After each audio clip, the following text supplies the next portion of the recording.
I want to go straight into this without further ado, as it were, and start talking about the masculine and the feminine sides. And then I'm going to introduce something I think for a few of you here is going to be completely brand new. Something called samskaras. Who hasn't heard of samskaras? I've heard of it, but I've missed a bit. Okay. The explanation bit. So, You've heard of it, but you missed the explanation. Yeah, so it would be useful for me to hear that. Okay. The key to this work and the key to enlightenment really is the lifting of what I call the core veil within all of us. And there are many, many processes on this planet right now, probably I would think maybe too many actually, that we can choose from at this moment in time that aid or facilitate in lifting this core veil. But there are very, very few esotericists or metaphysicians that actually point at and describe what this core veil actually is. And that's what I'm going to do tonight. I'm going to tell you exactly what the core veil is, what it's composed of, how it's created, and then how we can dismantle it. And then we're going to do some practices around that very theme of dismantling this core veil. Samskaras, or this one word, samskara, holds the key to this.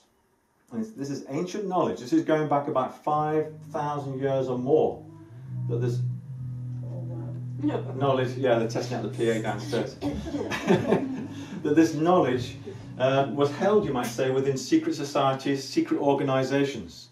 It wasn't given out to the masses. I was just having a chat with our friend here, John, who was just saying, you know, that a lot of the stuff that I've been presenting here, he's come across before. But it's not been easy to get to. You know, it's a fact, isn't it, John? It's struggle. You have to really dig and dig and dig. And it's hidden behind the Sanskrit language. Who's not heard of Sanskrit here? Okay. Sanskrit is a very, very ancient language. And it's a vibrational language. So what I mean by that is it's not a language that's created out of mental need in terms of labeling things. It's a language that comes out of our organic chemistry. It comes out of the vibration of our chakra system. Have I got a picture here? Yeah, let me just explain Sanskrit and then we'll move into the masculine and feminine. Yeah. Can everyone see this very rough picture here of the chakra system? This is the chakra system. Now the ancients, the way they understood the chakras is, of course, there are 7. Working up from the root to the crown. Each chakra has a specified number of petals. So they saw the chakras literally like flowers that open and close. Yeah? So every chakra has a specific number of petals. And if you count the first 6 chakras and you count all the petals in the first 6 chakras, they exactly equal 50 petals. This is excluding the crown chakra, which has 1,000 petals, supposedly, or more. So the first 6 chakras, if you take all the petals that comprise, come to 50. And there are 50 letters in the Sanskrit alphabet. Each petal represents a tone or a sound. It's called a bija sound or a bija mantra. And we're going to do some bija mantras in a little while. These are the most powerful mantras in the universe. Powerful because they correspond exactly with our own organic, you might say, esoteric chemistry. An exact match, vibrationally. So we make the sound and we make the intonation, we're activating one of our chakras, but specifically one of the petals in one of our chakras is being opened. That's how powerful these are. So these are doorways and these are keys, vibrational keys to open us up to our own inner universe. And they're wonderful. Who's not heard of mantra? Has everyone here heard of mantra? Yeah. It's a Sanskrit word. It means mind tool. And that's exactly what these vibrational keys are. They're mind tools really for helping the mind come to a place of stillness where our body and our chakras can open us up to our source, to our energy of life, to what the ancients called prana. Yeah, not to be confused with chi. And we'll get into that in a moment. But this is the root of the Sanskrit language. The Sanskrit language is rooted in our esoteric anatomy. And that's why every single syllable, every letter of that language, when you make the sound, has such a powerful effect. It's wonderful. We're going to try that in a little while, and I'm going to get everyone to taste and experience how that is, so you can actually feel it. It takes about maybe 1 minute or 2 minutes and you will feel this within 2 minutes. Guaranteed, tonight. Everyone here will. Now the guys that have been here with me before, you know this is true, right? Would you say even 2 minutes? I would say within 1 minute you'll feel what it is and how powerful a mantra is and how this works. But that's in a little while. We'll get to that in the latter half of the talk. So where do we start? I'm going to come over here. This is the science of all realms and all dimensions. And what we're going to look at first is what I call the masculine and the feminine paths. Now, one of the reasons why I came into this understanding and I came to glean this knowledge was for about 8 years I lived in India and I was a monk in India. And I used to study something out there called the Shastra, also what we would call the scriptures of India. And the scriptures, they describe in Sanskrit everything that I'm basically describing here today. But boy, oh boy, did it take me years, decades, you might say, to compile it all and to collect it all and understand it all in my own little way, through my own research and through my own practices. Yeah? What I wanted to do with these talks was a quick shortcut. I wanted to, what the ancients create what you might call a sutra, which is a codified version of something that I took maybe 2 or more decades to learn. So you can get it in a few hours, basically, rather than years and years and years of study. And it simplifies everything right down to its bare threads. It's literally what a sutra means. We've all heard of the word suture in terms of what the surgeons use to stitch us up. It means thread. And a sutra literally means a thread. So a sutra in Sanskrit means a thread of understanding. So what I'm doing here really is along the lines of sutra. So you get an intense and you get a short, sharp burst of the information, which I feel is enough, because I feel on that as a foundation, we can move into practice. And it's the practice that's the key, not more understanding. And actually, understanding and understanding and understanding, more and more and more knowledge can actually in itself become a barrier to illumination. And this is what I also found when I was in the temple, because we used to have to study, we had to learn, we had to apply ourselves to really understanding the scriptures. And some people there, they got very, very academic and very, very clever. And there are very many clever people out there that really understand the scriptures very well, Westerners and Indians. And yet I wouldn't say they were one iota closer to unconditional love. You know, some of them actually could be some of the meanest. And the most difficult people to deal with in the temple. Not necessarily going to dispose you to an open heart, just having all this mental understanding. And it's a fallacy that we have here in the West, and it's a part of what I would call the brainwashing really that we exist within in our culture. We're either in a left brain, mind-controlled, brainwashed state of existence, or we're in the opposite, we're in the right side of our anatomy. And it's only when we bring these two halves together that we can actually find our central axis, what the ancients called the Sushumna or the Sutratma. Yeah, have we heard of these terms? The spiritual axis, the Sushumna. To find this, we have to have a balance of the masculine and feminine. So why is that? Why is it that masculine and feminine are so important here? And why is it that it's the foundation? The reason for this is it's because this is where we all started. This is the very, very beginning of our journey into this material cosmos, into manifestation, with the masculine and the feminine. And they really describe two aspects of our nature on two separate journeys. I liken these quite often to what in the New Age vernacular we would call the twin flames. Are we all familiar with the twin flame? You know, this idea that there's a totally different, diametrically opposite half of us that's gone off somewhere, and we need to find it. So where it's gone, we don't know. We just know that we are one half, you might say, of a complete whole. And there's another half that we're seeking for. And when we come together, then we will be complete and whole. Now, the ancients describe this really as the starting point, you might say, for God's journey here in the material cosmos. So where we start really is with, you might say, the divine, with God consciousness, with the highest aspect of consciousness in this universe, which is what we call in the West God. Now some of us will call this the absolute. In theosophy they refer to this as the absolute, or the unmanifest, or that which is not known, or can never be known, or that which can never be described even. The reason for this is that God himself actually doesn't know himself. Now this is an interesting statement. Our understanding from the Vedas is that the way God finds out that he is God is by coming into the journey that we're all on. And we're all fragments of his consciousness. We're all sparks. What in theosophy they call rays. Has everyone heard of rays or ray complements or ray energy? Yeah? Does anyone not know what a ray is? Okay. This is the idea in the ancient traditions that we really are like sparks coming out of a fire, if you want to use that metaphor. But in theosophy, they looked at them much like a ray energy, like a laser beam or light. And this is what we really are at the higher levels or the higher dimensions. We are light, and we are made of these ray complements. Now, I was going to do a talk on ray energy and ray complements, which will lead us into the true history of humankind.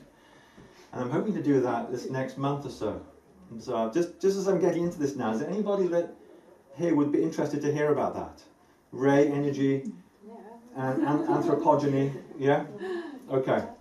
All right, so I'm going to maybe put that together if I get enough interest as a talk. But this is where we all start. It's as if we are all, you might say, divine sparks, fragments of the absolute.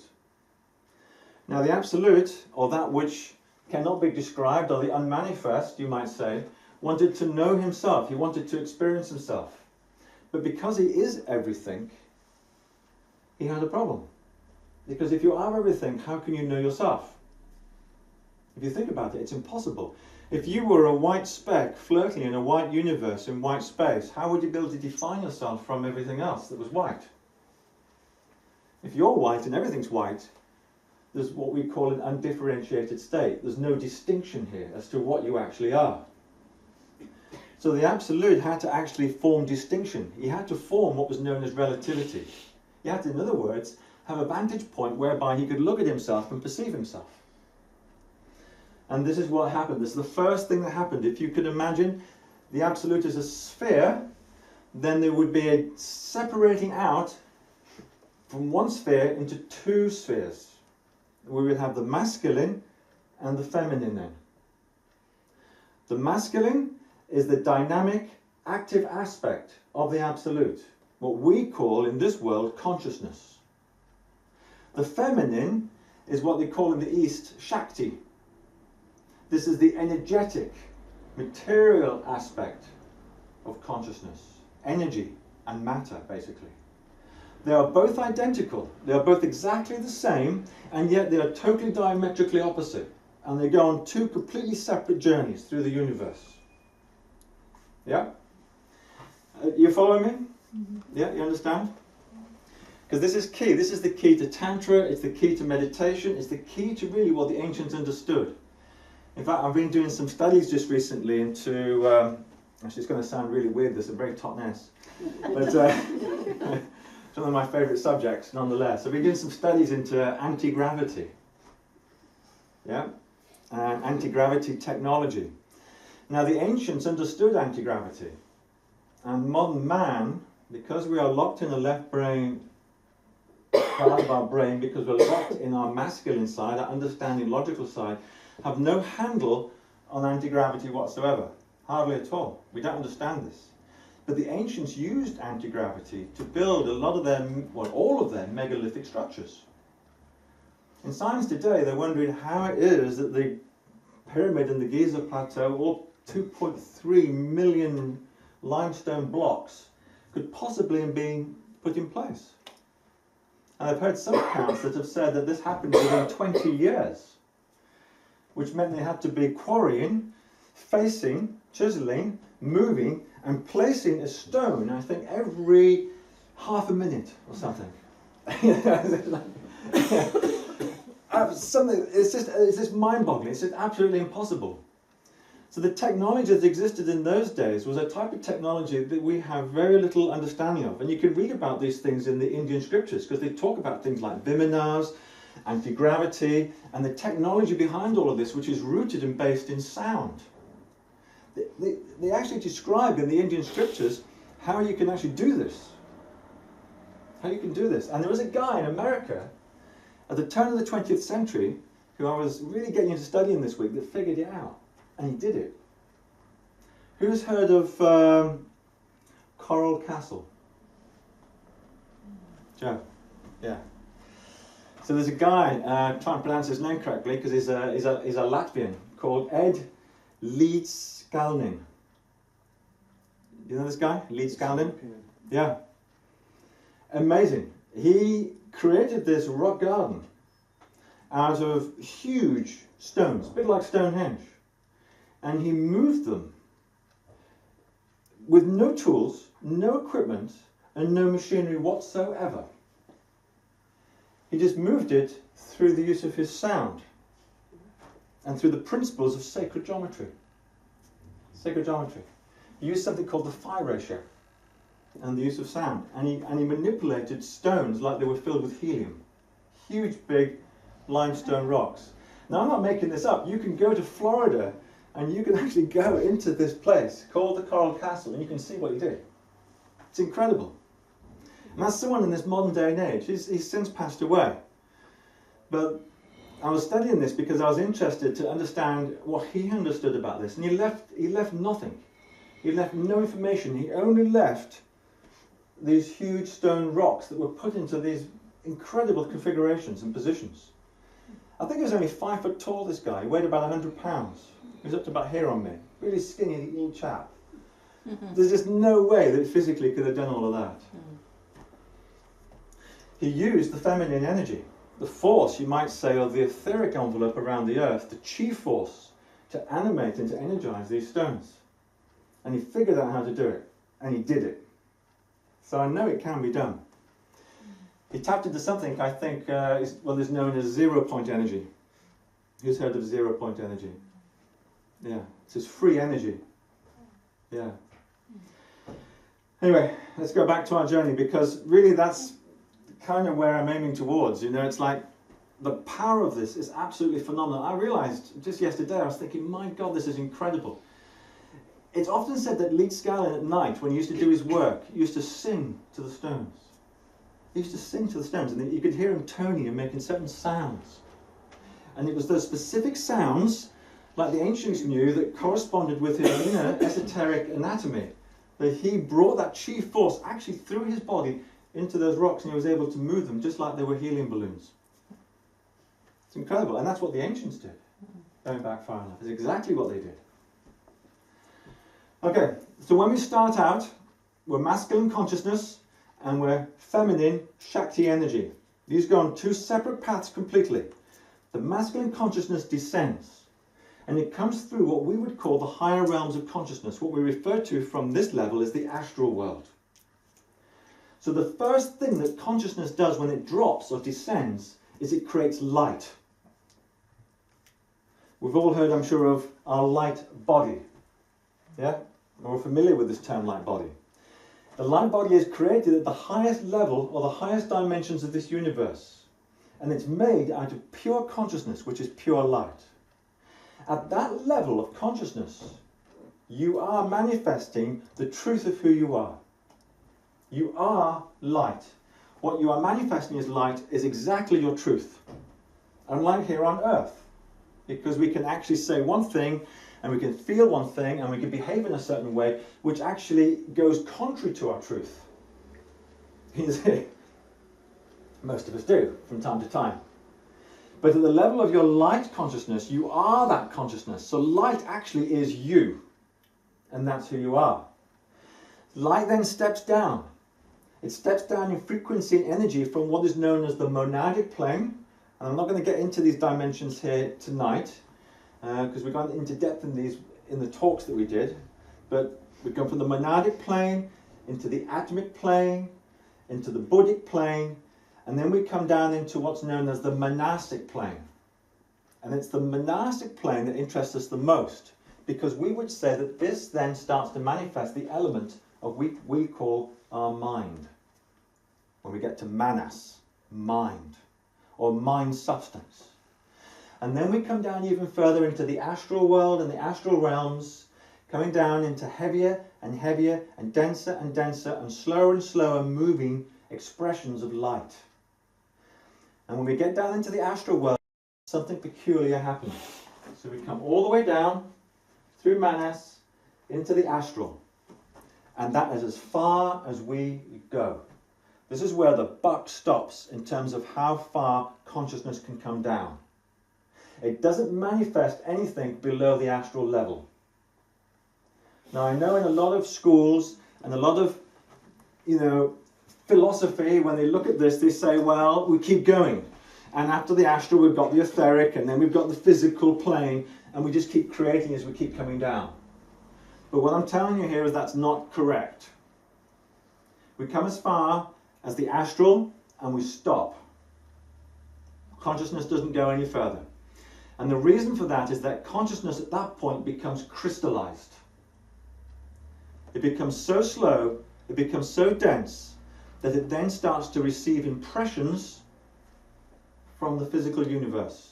And those impressions are recorded into the astral substance as samskaras. Now we need to do the other side of the story, and I'm going really quick here because you can imagine this is a 2-hour talk that I'm compressing down to about 10 minutes.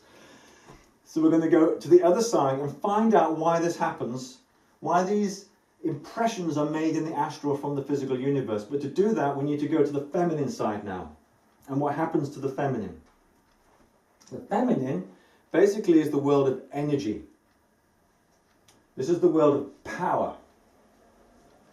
When you enter into the ashram in India and you take on a monastic existence, as I did when I was younger, you are introduced to what they call the Archavigraha in Sanskrit. It just basically means the forms of divinity or the forms of God. Because they see God as being infinite, they say that he can express or he can manifest himself in infinite numbers of forms in infinite numbers of ways across infinite time. So there's no limit to these forms. And in Hinduism, if you ever got into it, you'll see that actually it's pretty heavy in terms of all the gods and all the goddesses, and all of that. So they say there's about, I think, 140,000 gods and goddesses or something like that, some crazy number. So we were introduced to basically just a handful, just a collection, like Lakshmi, Narayan, Shiva, Shakti, Radha, Krishna. Yeah, you may have heard of some of these. Yeah. But the idea behind all of these is there's always the divine couple. Unlike, perhaps you might say in Western or even traditions that come, say, from the Middle East, where we just consider the masculine aspect of the divine in terms of God, and we don't think about the feminine aspect at all, or look at that. It's just God, which is this masculine principle. In Hinduism, they look at both. They look at Shiva and Shakti. They look at consciousness and energy. And it's always the coming together, the coupling of these two, that actually is the worshipful objects. You never have Shiva without Shakti, and you never have Shakti without Shiva. You always have the two together. And that's, to me, that brings balance, that brings harmony. And the same here is true. There is, I believe, a huge absence of understanding, you might say, in terms of our Western mindset when it comes to the feminine. And I'm saying this as a guy, because I think it's very, very important, particularly here in the Western world, where we tend to be orchestrated much more towards our left brain masculine consciousness, that we don't negate the feminine side of our nature, the energetic component, the power component. It is said in Hinduism, if you go back through the mythology to the very beginning of creation, that the creative god Brahma couldn't create without his consort, without his wife, without his partner by his side. Because it was his partner, Sarasvati, that gave him all his energy to create. All he did is direct. All he did was delegate, you might say. But the real power, the real energy came from the feminine. It came from Shakti. And that's what they consider to be the real strength and the power behind all manifestation, including this third dimensional reality. What to speak of all the other dimensions? They all have, at their root, at their foundation, this combination of the Shiva principle of consciousness and the Shakti principle of energy, mixing together. Why? Because Shakti wants to be with Shiva. She wants to be with the beloved. She wants to be with him. And Shiva wants to be with Shakti. So they're attracted to each other. And this is represented in our esoteric anatomy. And you can feel this happening inside of us when we do this breathing work, which we'll get to in a little while. Because Shiva lives up here at the base of our cranium in a part of the brain called the medulla oblongata. This is the seat of consciousness, connects to the pineal gland.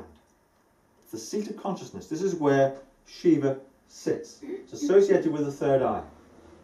Shakti is right down here in the base of us, in the Muladhara chakra, which is also known as Kundalini.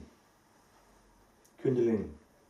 And the two want to come together. They want to meet. And it's the meeting of these two that actually brings about a state within us called ecstatic bliss or enlightenment. When these two fuse and they meet, then we are enlightened. Truly we are. Because the two halves of us that separated at the beginning of creation have finally come together in this physical form. And yet it can take us hundreds of thousands, if not millions of years, to make that journey of 1 meter. 1 meter. We're only travelling from here to here. Ever. And the key to this journey, really, you could say, is our central nervous system. The central nervous system. But we'll get to that in a little while, because that is the doorway, that is the gateway to access both this energy here and this energy here, and to allow them to come together safely in a controlled way, so we can unfold naturally and organically. Yeah? So, let's go back to the feminine path. It's not. I'm not saying that this has never been addressed, or this has never been looked at, because there are certain, I think, religions and traditions, certainly historically, that have addressed the feminine, like paganism, for example. Yeah, I think the Celtic tradition, also another one.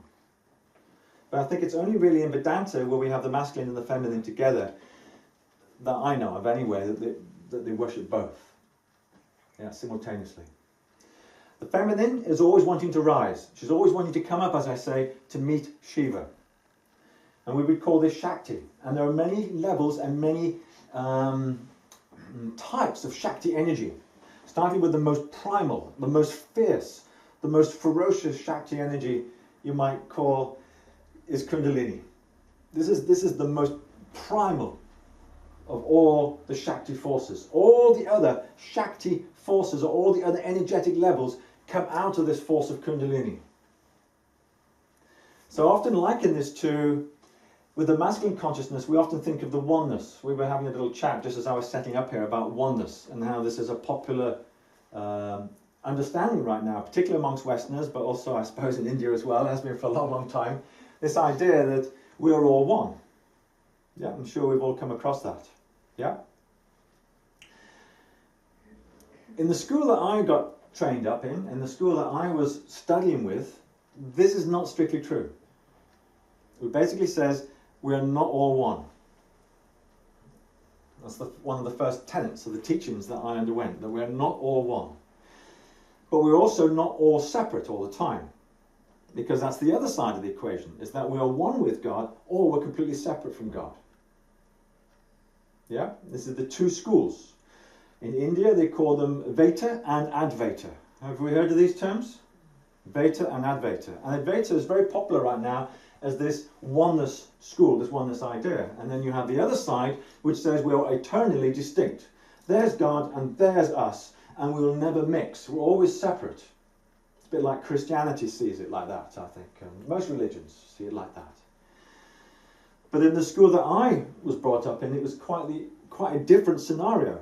What we saw was a Chintya Bheda Abheda Tattva. And that's Sanskrit for we were simultaneously, but inconceivably one and different from the Godhead. Simultaneously. but inconceivably one and different. And the metaphor here is not of the drop of water diffusing into the ocean and becoming one with the ocean, but the ocean merging with the drop. The ocean merging with the drop. So we have everything inside of us, and yet we are still distinct and individual. So we never lose our individuality, and yet we are one with everything at the same time. So anyway, there's this oneness idea. The consciousness can ultimately become one. And in Sanskrit they call this the Brahman, the oneness. Yep. There's the opposite force to that, which is the feminine, which is the oneness of energy, which is the undifferentiated plane of the feminine, where you just have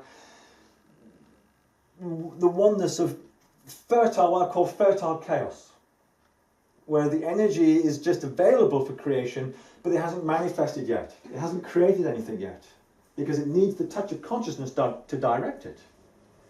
So at that level of fertile chaos, we have what's called the Kundalini force. And that exists within our solar system, it exists within the logos of the sun, it exists within the logos of the planet, and it exists within each and every individual one of us. And we're all connected. All of that's connected. So this is what I would call the undifferentiated feminine, the force of the Kundalini. And then above that you have other levels of life force energy. Things like chi, for example, come into this. And we got into this a lot in the first talk that I gave on spiritual incarnation, where we talked a lot about chi, we talked about qing, we talked about jing. Remember that? Yeah? Yeah? Okay. Yeah? So there are many levels to this. The force of chi, it differentiates itself inside of our body into different elements and different energies that serve us in different ways. And these are very, very important and key to understanding our energetic makeup. And that's why we covered it in the previous talks. But we're not going to go into that now. Needless to say, there is a force of Kundalini and there is a force of Chi. And these are all pertaining to what the esotericists would call the etheric body, which is our vital body and our physical body. So the feminine component of manifestation is the physical and the etheric. In fact, the etheric we would look upon as being the chi body. The chi body. One and the same. Energy, life force. And it's this very energy, this life force that the ancients were using and they were tapping into and manipulating through sacred geometry and through the use of sound to basically create anti-gravity. It was the feminine side that they really intimately understood, which is a universe really of resonance, it's a universe of vibration. Yeah? But it is powerful, powerful. Any guy will tell you this. It's right, it's a little bit tired. Any guy will run away from any woman that's that's really in her Shakti, really, it's like, I felt it many times, and it's like, oh no, I can't handle this energy, just too much emotion, just have to separate myself from this as quickly as possible. There was something going on Facebook, on the internet, that they were saying that a Catholic priest died and he was... Ah, yes, I saw that. I had a revelation that God was feminine. Woman. Yeah. well, it's true, but we'd only see that's one half of it again. One half of it. Because it's really both Shiva and Shakti, as I was describing. We have to have both components. And that is true in the macrocosm as it is true in the microcosm. So it's true when it comes to creating galaxies and solar systems and planets and suns and stars and everything. And it creates us as well. And everything here. Right down to the tiny little bugs and the bacteria and everything. It's all created out of this mixing, you might say, of consciousness and energy, of Shiva and Shakti. See, Shakti, she wants to be molded. And Shiva, consciousness, wants to mold. It's a perfect fusion. And if you think about it, biologically, it's also how we work. It's just the way nature is. Yeah, it's the consciousness of the man or the male that provides the seed, that provides the instructions, that gives the, you might say, the understanding at one level, at the biological level, as to how to create a baby. But it's the feminine that does the job of nurturing, caring, gestating, and delivering an actual baby into the world. Yeah, because it's all to do with building a physical body, a physical vessel, which is feminine. All of this is, it's all feminine, force, energy. At the higher levels of consciousness, where light is fast, where light is fluid, there is more consciousness and very little Shakti or energy. It is mostly light. And at the lower levels, it's mostly energy and matter. Where you go down to, say, the core of the earth, where it's just, as I said, pure energy. It's pure, fertile, raw, hot energy. Just wanting to come into manifestation. That's the earth Kundalini. That's at the core of this planet. And we all are connected to that. So, what happens when these two come together, when the masculine and feminine comes together, is we have creation at different levels, in different dimensions. But in this third dimension, the one that we're most intimately familiar with is this form here, well, not this form here specifically, but these forms here, which you would call human bodies, or the human physical incarnation. So consciousness and Shakti come together in this human form. And as I said to you earlier, we have the feminine energy here at the root of our spine, in Khanda, as Kundalini, connected to the earth Kundalini, and we have the masculine consciousness here in our head, associated with the third eye. And what separates them is a very short distance indeed. But what happens, and this is the key to it, is that we come into manifestation, and from our very moment of entering onto this stage, we become prone to becoming imprinted. And these imprints are like building blocks. They're like bricks that obscure the light from heaven. Each imprint in our consciousness is a memory of a trauma, of an experience, of something intense that has happened to us here in our physical incarnation. So how it works is like this. When you're born pretty clear. There are some astral influences because of the influence of the planets, and there's some karmic influences that you're bringing forward perhaps from previous existences. But pretty much as a little baby, you're clean and you're clear. The first thing you experience through your central nervous system, through your senses, is the shock of being delivered into this world. That is an enormous, powerful shock. Think about what happens in that moment. Think about what happens in that moment. Your whole universe is being turned inside out. Literally, you have been turned inside out. One moment, you're in touch with God and grace and love and light, and the next, you're in the delivery room. Right?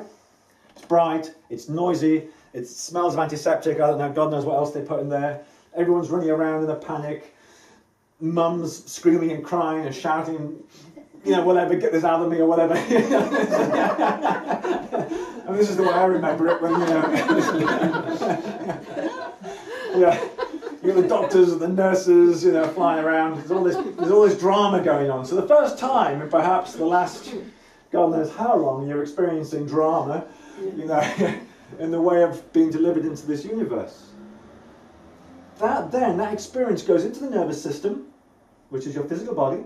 It goes into the etheric, which is the energy body, and that then hits the astral body, which is the very densest level that consciousness has incarnated. That's the very place, remember I told you when we were coming down this consciousness that we didn't come any further than the astral, we stopped there. So at that point, that impression goes straight into your consciousness, and it becomes an imprint in the astral plane. It's like a little trauma, a little wound, a hurt. It's like, oh! Okay? Now, in order to protect you, we're very, very clever. What happens is that memory, that trauma, that intense experience becomes, as it were, crystallized. It becomes coated. It becomes insulated. This little nugget now is separate from the rest of your consciousness. It's been isolated, in other words. And this little item is known as a samskara, literally a scar on your consciousness. And this is one brick in the creation of your false ego. And the false ego really is just a collection of all of these samskaras. All of them together comprise what we would call the egoic consciousness. And that's all it is. Samskaras. Who hasn't heard of this term before? Samskaras. Yeah, okay. You've heard of it, Joe? Tonight, yeah. Oh, just tonight? Okay, well, there you go. Yeah. This is key to understanding what meditational practices are going to work, what are the most powerful and effective tools that you can use in order to enhance your consciousness. If we have no understanding of the core veil and we have no understanding of the journey that we're on and how we create samskaras, then we have very little handle in terms of understanding the solution. And all we're doing is we're just grappling in the dark trying to guess. Oh, we'll try this. Oh, we'll try that. Oh, this sounds like a new thing. We'll give that a go. You know, whatever the flavour this month or this year or this week might be. But the ancients, they said no. You know, we are designed and we are built specifically for enlightenment. Our nervous system and everything is attuned to enlightenment. We naturally go towards enlightenment. And as I said last time, remember, you know, going back a couple of weeks, there's not a single behaviour, not a single thought, feeling or behaviour that we as human beings do that we don't feel is for our betterment. That we ultimately don't feel is for our enlightenment, no matter how distorted it is. Whatever it is that we're getting up to, you know, I don't know what it is for some people, but you know, it gets pretty damn distorted on planet Earth right now. You can see. Yeah? We're not coming from a really clean, upright, integral space. And what I mean by that is we're not coming with our thoughts, feelings and actions aligned. We think one thing, we feel one thing, and we act a totally different way. It's like we're completely out of accord with ourselves and with our truth. Yeah? So samskaras is what interferes with this. Samskaras is what bends us out of shape. And some of these are very powerful impressions. Coming into this world is no small thing. And that very first samskara that I described, as comical as it might seem, is the very primal samskara that all other samskaras, I believe, are built upon. And this is the samskara of abandonment. Abandonment. If you dig deep enough into therapy and into psychology and into metaphysics, you'll see at the root of all of this is this abandonment issue. The first wound. Because when we were born, as I said, our universe literally got turned inside out. So we're coming from the planes of light and love into a delivery room. And it feels like, you know, at that point I'm so sensitive, I'm so vulnerable, I'm so easily hurt, I'm so easily impressed and imprinted. And I'm having to go such a gross, physical, heavy sensation as being delivered into this physical universe. It's inconceivable to us now as adults because we can't remember how that felt like without our thinking left brainism to protect us. But when there's no protection and there's no barrier to that experience, it's profound and it's intense. And I believe that that is the root of it all. And that then in turn is mirrored into our life, primarily through our relationship with our parents. That's why in psychology this is so key. Because they're what you might say the embodiment of the father and the mother, the masculine and the feminine principle, in terms of our inner journey. In terms of the divine mother and father. They're a reflection of that. But more they're a reflection of how we're not connected to that, or to those principles, to the mother, or the father principle inside of us. They're mirroring to us our disassociation, our disconnected state. So we often wonder, you know, God, why did I choose the parents that I did? You know, my God. I have asked that actually quite a lot myself over the years. What's going on? You know, some strange karma that I've had to endure in this life. But actually they were a perfect mirror for me. My father was mirroring back to me where it was that I was lacking in terms of my evolution of consciousness. And my mother was mirroring back to me where I was lacking in my evolution of, well, nurturance and care. Yeah, the feminine principle. And this is just being mirrored back through my relationship with my parents. But it all stands on this core wound. And over the course of our life, we just add to it, add to it, add to it, add to it. In so many ways, we're constantly being imprinted. And it's a bit like the astral plane is a bit like a recorder. Even sitting here today, just looking at me and me looking at you guys, this is imprinted into the astral. It's not heavy, hopefully. You know, not major samskaras. You know, these would be much lighter. Sort of more ripples, you might say, on the surface of our astral body, rather than the really deep core beasts that are swimming, you know, at the very depths of our being. So everything is impressed there, even the good stuff actually, which it took me a while to get my head around this, is that even the positive stuff of our journey here on earth can act as a barrier to enlightenment. Because there's the false illusion of happiness. Now some of you will think, well, that's not false. We can be happy.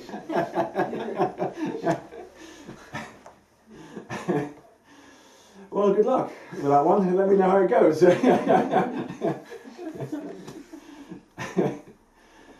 According to the scriptures, there's no real happiness here. So I'm just going to say it. There's no real happiness here. It's what you might call temporary relief, which we mistake for happiness. But it's not the real happiness that the ancients are pointing to, which is what they would describe as anand, or bliss. And we are anandamoya beasat. Our nature is, we are, well, happiness or pleasure-seeking beings. That is who we naturally are. So everything we do, we think is going to give us some reward or some pleasure of sorts. And that's why I'm saying we're all geared towards enlightenment. And the key to this is our central nervous system. That's the key. The central nervous system is associated with the etheric nervous system. And this is associated with our chakras. Now our chakras are created at these higher levels of consciousness. Our chakras are mechanisms of our light body. They're not created here in physical universe. We have a correspondence to our chakras in the physical universe called plexi and endocrine glands. But the chakras themselves are spinning wheels of light, and they come from the higher realms of consciousness. And these chakras, actually, as it were, they plug us in to different aspects of ourselves, to different levels of ourselves, 7 levels in totality, like the 7 rays, the ray energies I was talking about earlier. And we'll get into this a lot more on the talk on the rays. So I'll do that one now, and maybe put that out for next time. But we have 7 levels, you might say, in terms of our consciousness. And we need, as it were, to reverse the process that happened at the moment of our birth in order that we can become enlightened. So let me explain this. What happened at the time of our birth is we entered in through the crown. We were there just having a jolly time in the worlds of unconditional love, bliss, and light. And it was fantastic. And then we decided in our wisdom, in our truth, that we needed to have another incarnation. We needed to come down here into the physical world. So when we come into a physical body, we enter into the crown. And it's like we enter into a tunnel or a tube.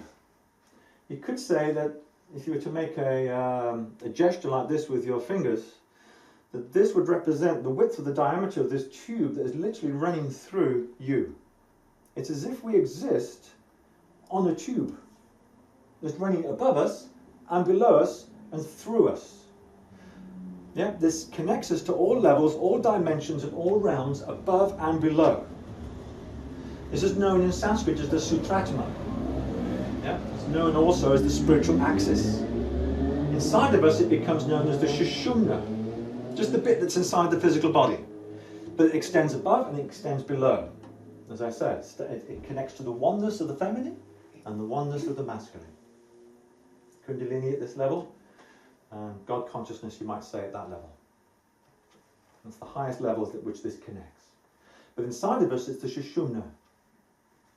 So we enter into this tube, you might say, when we come into this incarnatory experience. And the chakras themselves, as I've often said, are not the wheels that we think they are on the surface, where we see them drawn, here, and we see them drawn and depicted. These are vortices that come out of the chakra. These are energy fields that are rotating and spinning that come out of the chakra itself. The chakra is like a gateway or a flap door within the Sushumna, within this tube that's running through the middle of us. Right? So what happens is that we come down into the crown and we go through the first gateway. That snaps behind us, it closes us. That seals us off from our feeling of connection, of unity and oneness. Then we carry on. Bang! We hit the third eye chakra. Our universe is inverted. No longer are our senses introspective and sensing into this inner universe. They now, as it were, we're plugged into external senses. Bang! That trapdoor closes us into the physical universe, you might say, into our central nervous system. Then our consciousness comes down even further. It hits the next trapdoor, the next chakra. Goes through it. Bang! That closes behind us. We are no longer able to manifest directly the truth of our thinking and speaking. As we think and speak, it doesn't necessarily happen. Because we can talk all kinds of bullshit. And usually do. Yeah? We've lost the ability to really know our truth and to walk our truth and to manifest that truth directly. Yeah? Bang! We drop down further into the heart. That closes up behind us also. We lose that connection to other life, to everything else in the universe, that field of universality you might call unconditional love. That feeling of unity to our fellow human beings even. We lose that, and we get a sense at that point that, oh God, I'm an individual. I'm a sense of separation here. I no longer feel that unity of oneness with others. Bang, we go down even further. We hit the solar plexus center. This is where we get a sense of it's my will and not thy will. So I'm no longer sure what my instructions are anymore, what God has meant for me.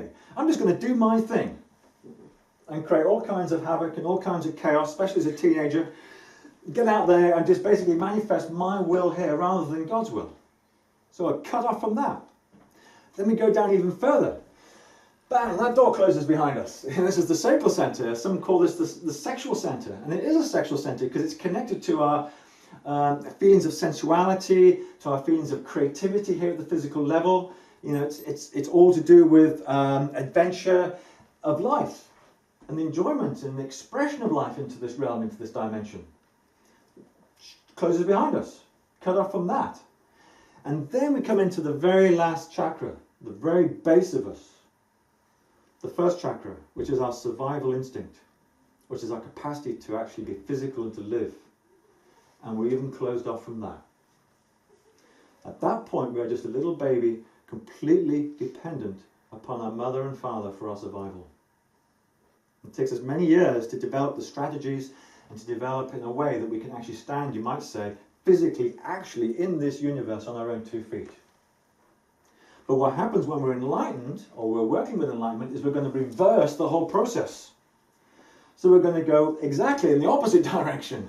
So up from the root we go, which means we have to resolve the issues with our root first. In other words, we have to survive comfortably in this universe. We have to feel at one with the mother. We have to feel as if we are taken care of, absolutely by nature. And we are precious beyond belief. And we are not neglected and cast out of heaven. That we will be sustained and we will be nourished while here on earth. Because if you don't feel that at every moment of your life, then you have an alternative which is called work. And you become a slave to the system. Yeah, but if you really felt that you were supported by the mother, you were supported by nature, and you really felt this, you would have resolved all those samskaras, all those wounds, and all those hurts that are associated with the root. That chakra of consciousness. And Kundalini then can become activated. And that's what it means to activate Kundalini, that we no longer are in survival mode. And most of us, most of the time, are in survival mode. So this is the first step on the ladder, you might say. We've got to deal with these survival issues. Once we've done that, then we can move back up to the second, to the third, where we find our joy, where we find our adventure, where we find our sensuality, where we find our play, you might say, and the sexuality within us, and all that can unwind. But again, a lot of stuff around sexual issues, a lot of sexual trauma that we've experienced, either younger or as adults, stop us from really opening up in that way. And then moving up again, solar plexus, and this is the use of our will, the use of our power. Can we actually be integral when it comes to thy will be done? Or am I always going to be thinking it's just my way, my way, my way, my way? I have to have it my way. I see so many people like, they come and see me, there's just like, in terms of the work that I do, that they have an insistence that it has to be a certain way. And what quite often comes up for them in session is that actually they're not receiving their instructions. They're not receiving what it is they need to understand in terms of what is it that they're designed to do here on earth. What is God's way for them? What is the high consciousness trying to communicate here? They're closed off from that. They're just operating out of this will center, this power, this animal nature. It creates chaos. And then moving up, we need to find our heart. We need to find our unconditional love for ourselves and for our fellow human being, and reconnect with that universal field of consciousness, because at one level we are all one, yet distinct. Yeah? And then coming up even further, we need to actually speak and walk our truth. So our thinking, our feelings, and our actions are always congruent and in alignment all the time. Otherwise this center won't open. And then coming up even further, we need to open up the doorway or the gateway to our inner world, to our inner scene. And not just inner scene, but all our senses are alive and awake on the inside. It's as if we invert our universe. We go from the outside to the inside again. And then once we've done that, then we can enter into our true nature, our true being, which is Sat Chit Anand, eternally blissful and full of knowledge, which is the crown. And that's the journey back. But to do that is going to require purification. It's going to require some work and some effort.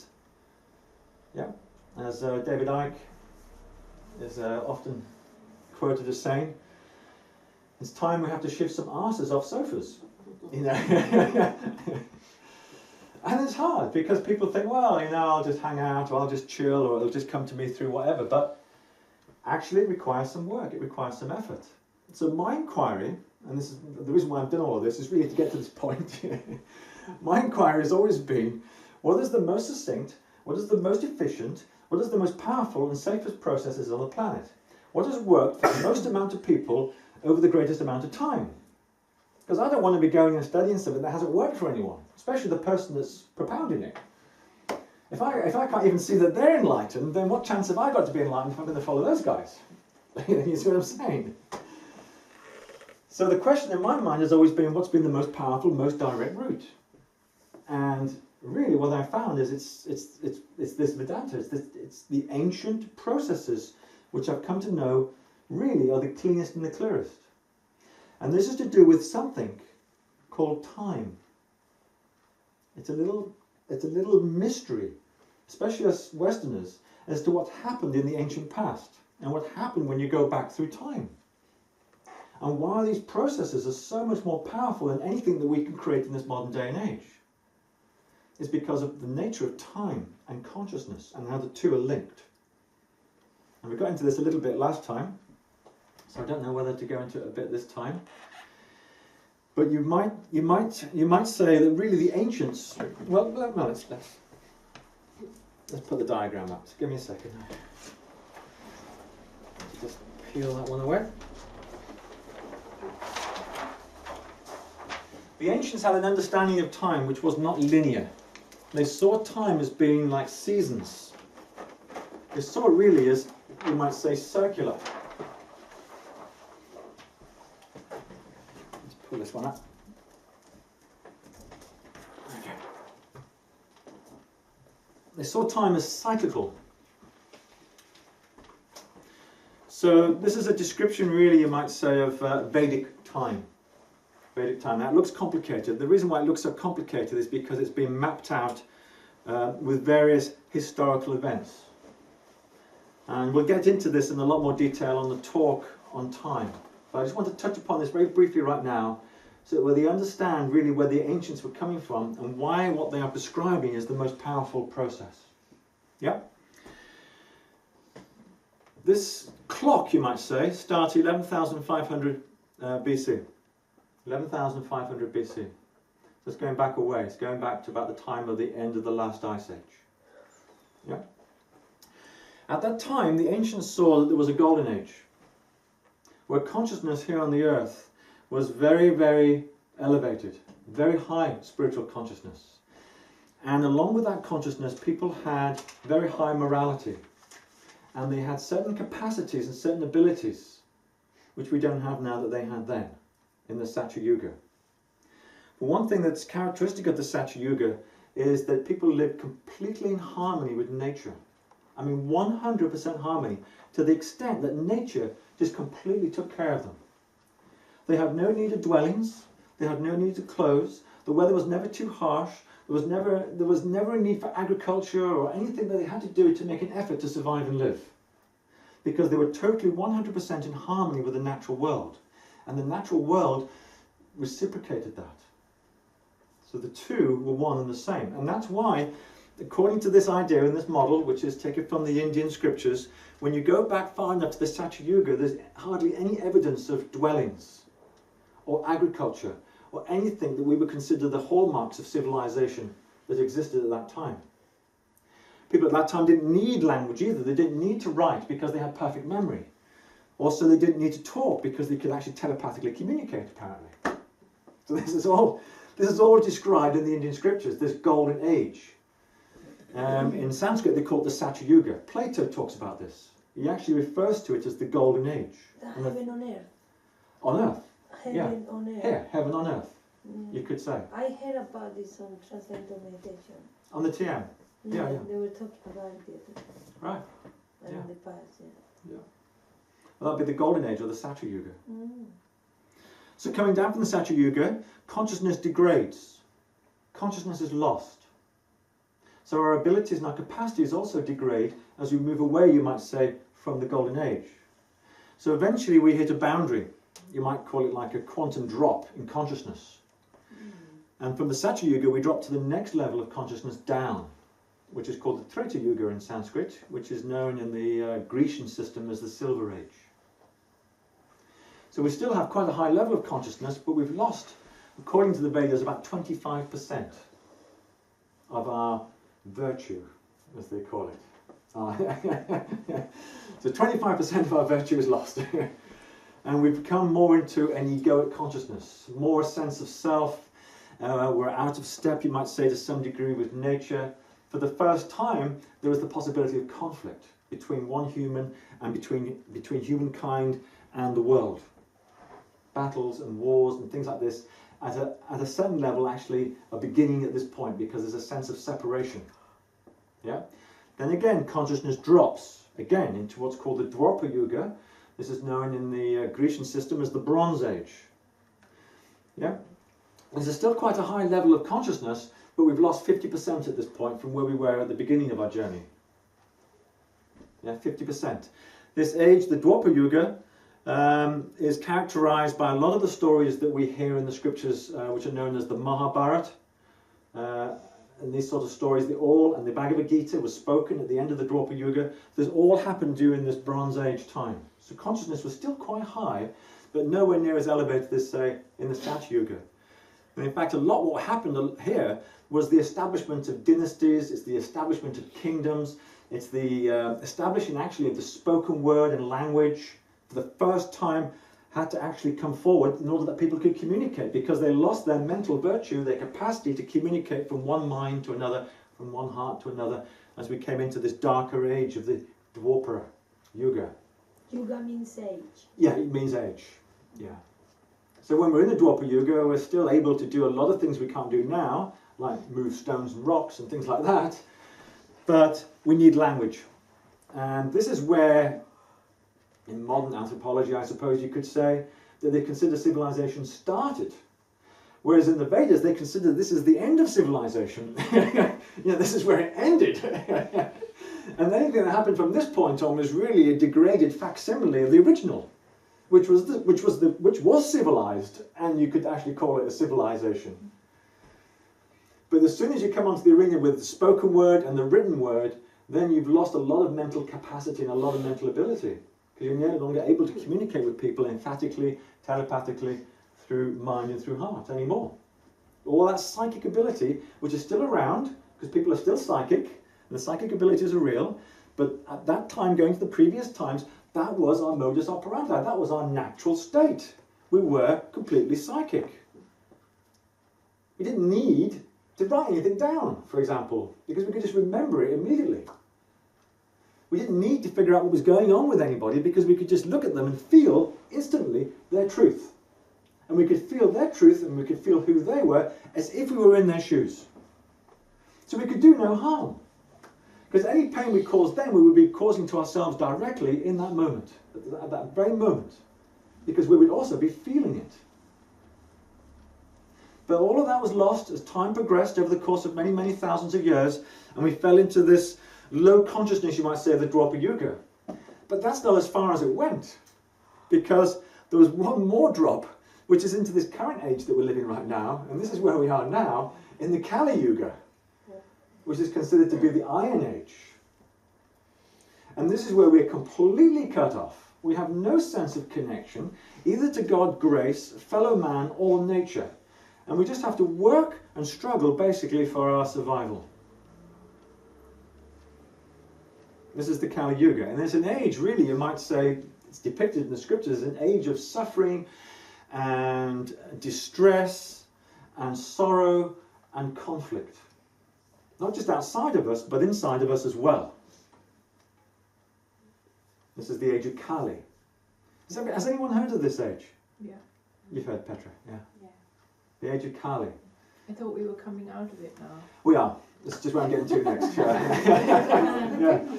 So I've described a pretty gloomy picture, and Petra's kind of preempting me there a little bit. Yeah.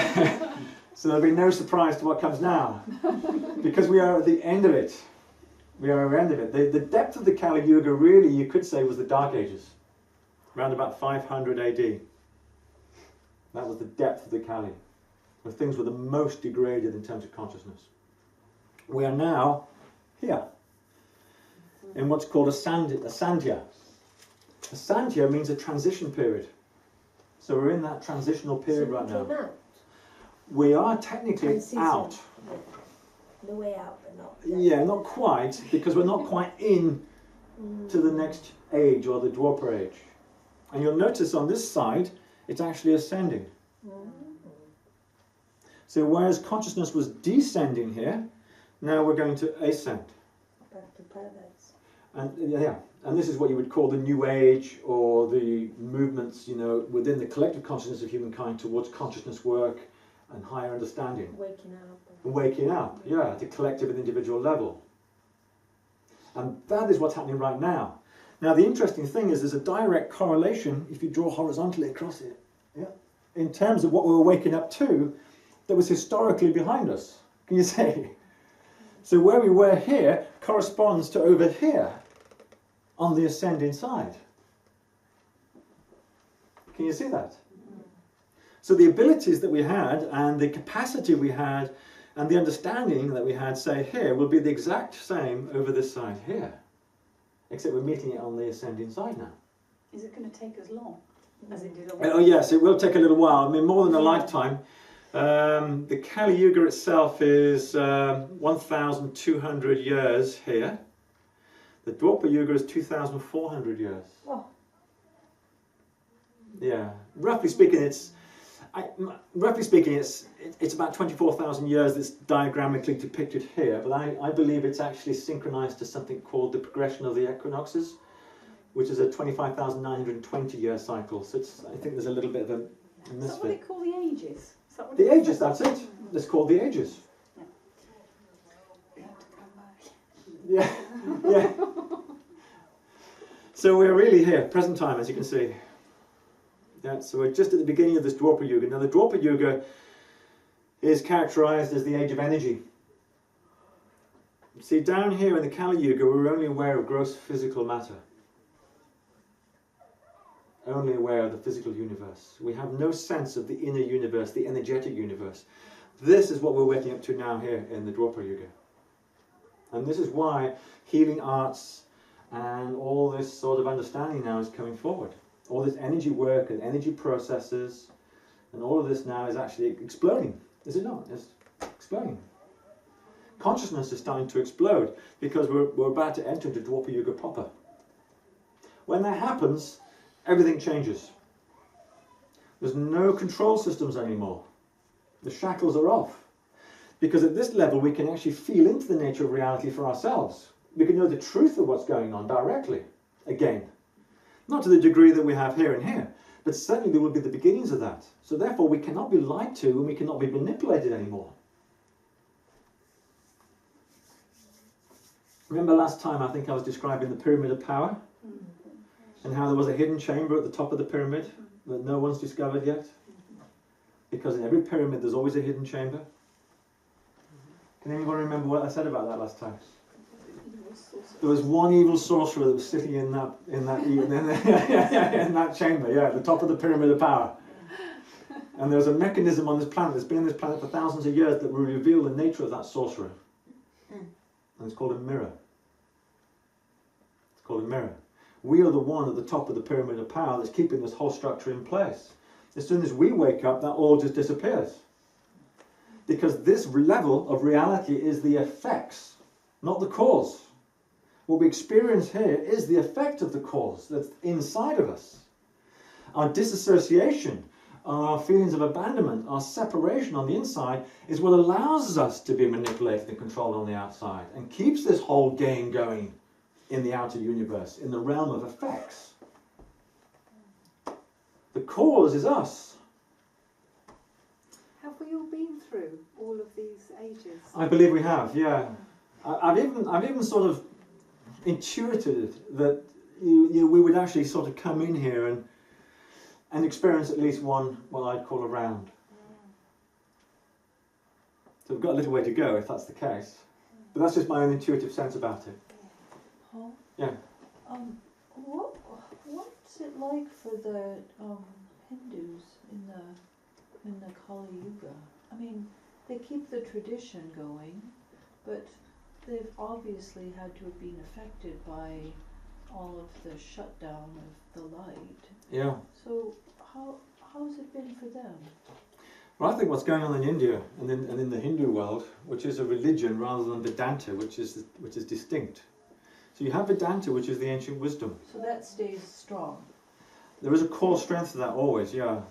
And one of the reasons why I believe is there are people always practicing that. Okay. And it's So also... that's the same as it was in the Sat Yuga. Yeah. See, we have to understand that this is only a picture that describes the aggregate of humankind. At any moment in our consciousness, we can be anywhere in any age.